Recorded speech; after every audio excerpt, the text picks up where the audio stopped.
बाराबंकी में टंडन की कचौड़ी नहीं खाई तो आपने बहुत कुछ मिस किया, लेकिन नेताओं से बात करने के लिए तो खान पान चलते रहना चाहिए। हमारे साथ हैं सतीश चंद्र शर्मा जी, दरियाबाद से विधायक हैं। बीजेपी के इस बार जीतने के आसार कितने और किस आधार पर जाएंगे वोट मांगने के लिए? आदरणीय मोदी और योगी जी के नेतृत्व में तमाम लोक कल्याणकारी योजनाएं जमीनों तक पहुंची हैं। आम जनमानस क्योंकि पिछली तमाम सरकारें देखा वो योजनाएं उन तक नहीं पहुंच पाई थी।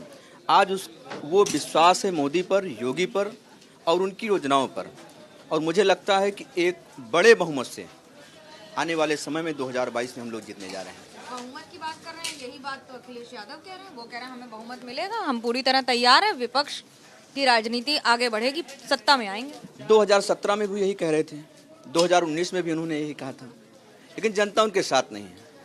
जनता को पता है कि समाजवादी लोग आएंगे, छद्म समाजवादी हैं, ये आएंगे तो यूपी में गुंडाई बढ़ेगी, यूपी में दंगे बढ़ेंगे, रोजगार के नाम पे डकैती चालू हो जाएगी, नौकरियों में भ्रष्टाचार होगा, कानून व्यवस्था बिगड़ेगी। ये सबको पता है। बाराबंकी एक ऐसा जिला है जिसने हमेशा सौहार्द की तस्वीर देवा महादेवा के जरिए पेश की है। क्या हिंदू और मुस्लिम करके ही बीजेपी यहाँ भी टिकी है?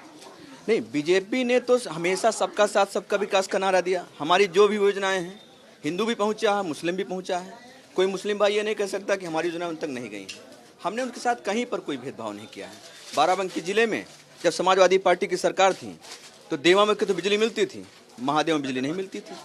कैसा समाजवाद है? अगर ये समाजवाद है तो बाराबंकी जनता इसको खारिज करती। समाजवाद के बाद क्या बीजेपी उसी आधार पर चल रही है? यही आरोप देवा से कई बार लग जाते हैं आप पर।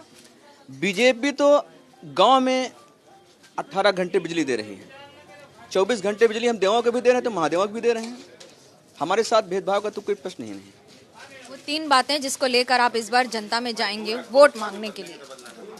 देखिए, जनता जो सरकार की हम लोग कल्याणकारी योजनाएं हैं जिन तक नहीं पहुंच पाई हैं, चाहे आवास का हो या अन्य कोई भी योजनाएं, हम उन तक पहुंचाने का काम करेंगे।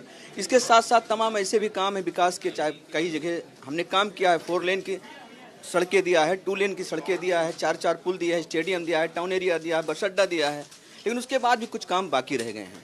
हमारी कोशिश रहेगी वो उन बाकी काम पूरा किया जाए और जनता को उसको समर्पित किया जाए। महंगाई से कोई वास्ता है? आपको आइडिया है महंगाई कितनी है और लोग कितना परेशान है इससे? देखिए, महंगाई को देखिए, कोरोना का संकट पूरी दुनिया ने देखा। अब पूरी दुनिया ने जब कोरोना का संकट देखा, रोजगार की समस्या निश्चित तौर पर इसको हम मान सकते हैं, रोजगार की समस्या है, इस बात से इनकार नहीं किया सकता है। लेकिन जितना भाजपा की सरकार में, योगी जी की सरकार में हमने नौजवानों को नौकरी देने का काम किया हो या तमाम अन्य माध्यमों से रोजगार का सृजन करने का काम किया हो ईमानदारी के साथ, उतना कभी नहीं हुआ। और जो महंगाई का जो विषय है, आम जनता इस पे जानती है कि महंगाई निश्चित तौर पर समय के साथ धीरे धीरे बढ़ा करती है। महंगाई है, लेकिन उस महंगाई को काबू पाने के लिए सरकार रोजगार का सृजन करके, व्यापार को बढ़ावा देकर हम उस पर काबू पाने का भी काम करेंगे।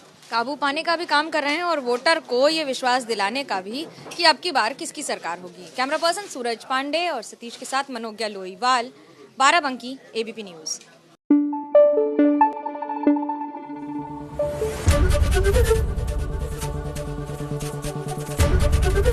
एबीपी न्यूज आपको रखे आगे।